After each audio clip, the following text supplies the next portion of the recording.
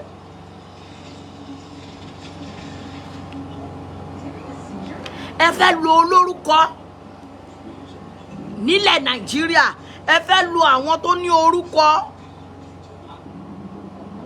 nílẹ̀ Nàìjíríà tó ní orúkọ tó dẹ̀ gbé dání ẹ fẹ́ drag wọn sí pé tí òfin ò bá mú Wùnmí Elegushi á fọ́ọ̀sì Wùnmí láti clear orúkọ ẹ̀ á fọ́ọ̀sì ẹ̀ wípé èmi ló ń pè and I am ready to do it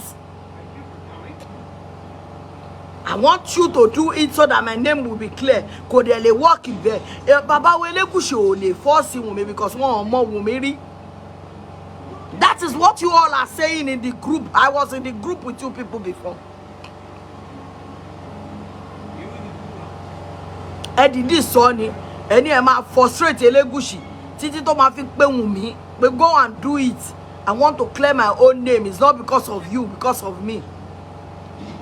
Ṣé mo pé mo ti sọ̀rọ̀ yìí ti pẹ́ ńgbà tá wà nínú group. Ke nǹkan tó plan rẹ̀, nǹkan tó plan rẹ̀, nǹkan tó plan rẹ̀.